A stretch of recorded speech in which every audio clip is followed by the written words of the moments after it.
Obrigado. Álvaro, agradeço. O Álvaro foi meu preceptor, assistente lá na residência de clínica, no ambulatório de tuberculose. De Santarém. E assim, que saudade de usar a N95 só para examinar um paciente com tuberculose, coisa do tipo, né? Que saudade desse tempo.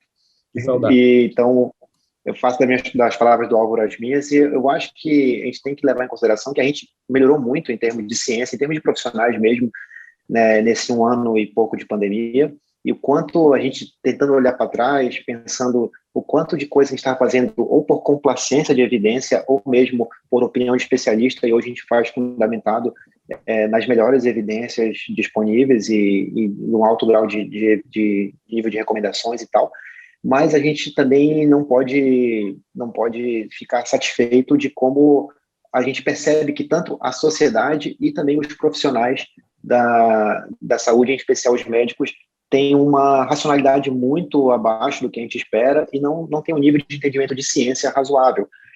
Ao mesmo tempo que parecem não se atualizar, outros que vão realmente ler algumas coisas não conseguem criticar aquelas coisas, ver as limitações dos trabalhos, ou ver realmente os prós de um grande trabalho, sempre querendo encontrar limitações onde não existem limitações. Justamente é fruto de uma formação de décadas que a gente vem tendo e que reconheço que é melhor. Os médicos que estão formando hoje, vocês, alunos que estão aqui hoje, eu garanto que vão para o mercado de trabalho com uma formação de literação científica melhor do que eu fui, ou que o Álvaro foi, imagino, ou que pelo menos a média dessas turmas. E uma coisa que eu queria comentar sobre quando o Álvaro falou para a gente lá de dezembro de 2019 ou janeiro de 2020, quando a gente estava vendo as coisas acontecerem fora daqui, a sensação horrível que o brasileiro tem de não vai acontecer comigo. Isso é muito grave, cara. Então, assim, você está vendo uma doença, uma epidemia eclodindo num país super populoso como a China. E depois ela migra para países que têm colônias enormes aqui no Brasil. E tem um fluxo até há outros que nem tem tanta colônia assim como o Irã, mas que tem um comércio um fluxo grande de mercadorias e de pessoas entre esses países. E você está na Itália num período ali de muitas pessoas tirando férias, verão europeu, inverno, quer dizer, desculpa, fim do inverno, você jura que as pessoas não vão vir com essa doença de lá. Então, assim, ufa, coitado dos italianos e dos chineses, que bom que isso não vai acontecer com a gente. E acontece. E aí, antes de acontecer, muito grave aqui, ela vai ali no Equador, Guayaquil, mostrando um péssimo cenário, e ainda, mesmo com Guayaquil, na altura do mar, na linha do Equador, as pessoas falando, fique tranquilo, apareceram alguns casos em Belém, em Manaus, mas não vai acontecer com a gente, porque aqui é muito quente. As pessoas tirando não sei de onde essa informação. E acontece aqueles desastres em Manaus, em Belém, em abril do ano passado. Mas podem ficar tranquilos, aconteceu isso naquelas cidades, não vai acontecer aqui em São Paulo, ou em Recife, ou em Brasília. E aconteceu. E aí passa o tempo, tudo que a gente já sabe, e quando chega no fim do ano passado, ou ali para outubro, eu acho que todo mundo aqui pensando muito mais em eleições, entre outras coisas, e começam já a começar mesmo a segunda onda pesada na Europa, Reino Unido especialmente, Espanha, e isso, poxa, que pena, a Europa está tendo uma nova onda, isso não vai acontecer conosco. Nossa, a segunda onda na Europa foi muito mais grave que a primeira, isso não vai acontecer conosco, porque aqui tem imunidade de rebanho, tem não sei o quê, etc., que não sei também de onde tirar essas informações.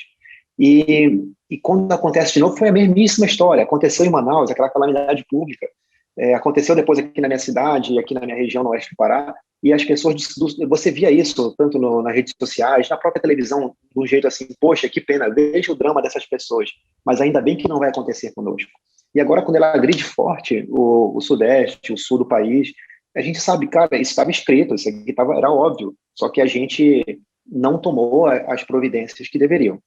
E eu falo assim, eu acho que todo mundo sabe as críticas que a gente tem à gestão federal, mas também existem críticas às outras esferas de gestão. Então, uma coisa que eu queria falar também, eu acho que nesse 1 ano, a gente também teve um amadurecimento de comunicação.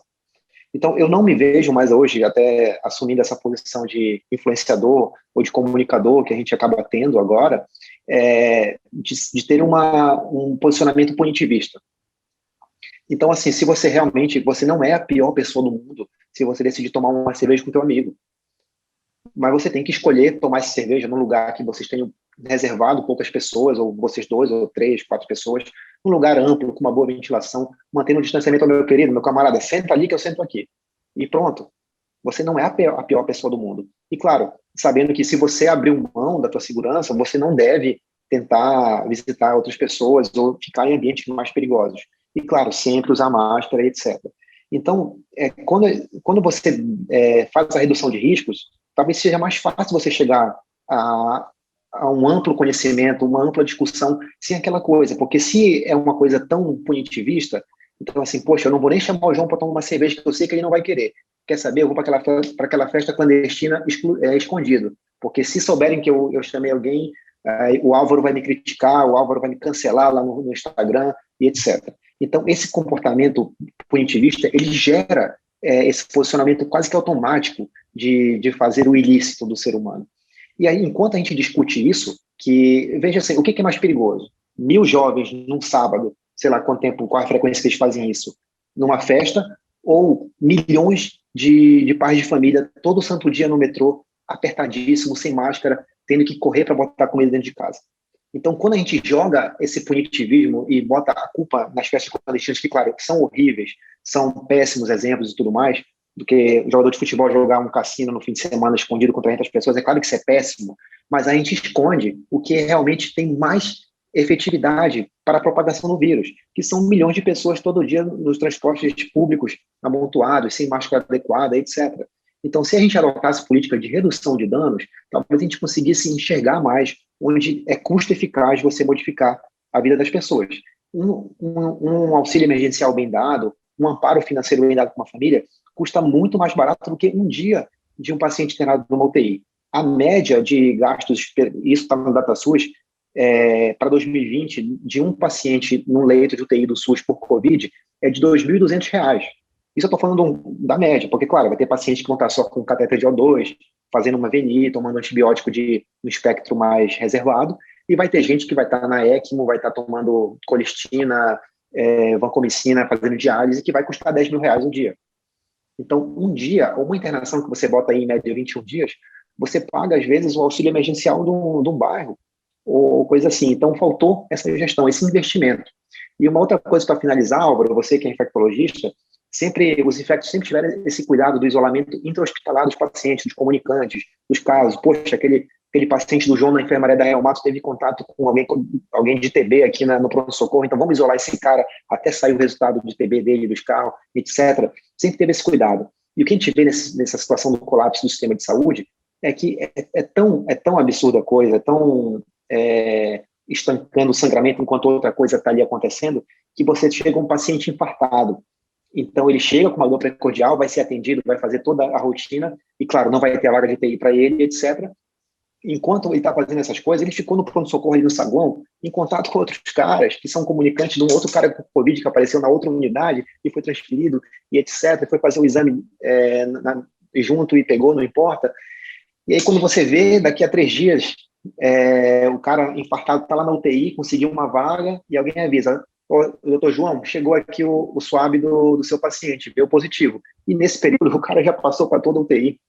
Então, e você vai propagando, e ele passou para um monte de paciente grave, que, é claro, vai aumentar lá para cima a probabilidade de ter caso grave. E só para encerrar, Álvaro, eu sei que eu falo muito, um pouquinho menos que tu, mas eu falo muito, que é o seguinte, a gente confundiu muito uma coisa aqui, que tudo que você falou, tratamento precoce, negacionismo, vacina, etc., a gente valorizou muito uma palavra chamada opinião.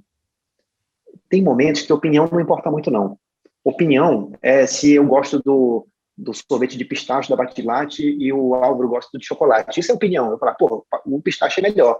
Opinião eu falar assim: olha, Álvaro, eu torço pro Flamengo, você torce pro Corinthians, o Flamengo vai pro Corinthians. Isso é uma opinião. Minha opinião é ponto final. Agora, não existe opinião se eu falo assim: olha, Álvaro, tal medicação funciona. É a minha opinião. Isso não existe. A minha opinião não vai mudar um fato científico. E muitas vezes acontece isso em discussões. O Álvaro chega aqui: olha, tá aqui o artigo, João, a vacina é eficaz, tantos por cento de eficácia, foi ótimo ali em Israel esse estudo. Eu falo: isso foi ótimo, mas é a tua opinião, Álvaro. A minha opinião é que a vacina não funciona. Então, isso foi uma coisa que fere muito quem tem um pensamento científico, e claro, que a gente quer transmitir isso para quem está se formando, para quem está entrando no mercado de trabalho. Aceitar que opinião é um confronto quer dizer, que um fato científico é um confronto da opinião de um médico contra outro, e não uma coisa que teve um estudo, um empirismo, um experimento por trás. E eu acho que é isso. Acabou, Álvaro, que eu nem te fiz uma pergunta, na verdade. Mas eu queria que você comentasse um pouco do que eu falei. Olha, João, primeiro é um prazer estar com você aqui novamente. Lembro da época que você passou lá no Hospital das Clínicas. É muito bom a gente formar profissionais como você, ajudar na formação. Tem muitos alunos aqui assistindo a gente, pessoas que estão se formando como profissionais médicos ou de outras áreas não médicas ou já são formados. A gente tem um papel mesmo de influenciar. Eu concordo muito quando você fala que essa geração vai ter acesso que a nossa geração não teve de mais oportunidade de ciência, de entendimento, de estudar epidemiologia, de construir um conhecimento científico sólido na formação médica, na formação de outros setores da saúde. Também acho muito relevante a sua discussão como a gente faz o balanço de comunicação social, né? Acho que você falou um aspecto bastante interessante, que é a questão da gente tentar não ir para esse viés de discussão política das coisas, porque é bem complicado. Eu acho que a redução de danos nesse cenário, bem comunicada, de uma forma mais tranquila, talvez seja uma decisão mais acertada de falar com a população, né? De entender, acho que o nosso especialista, infectologista, entende muito e fala muito de vulnerabilidades e como tentar reduzir danos em condições de vulnerabilidade.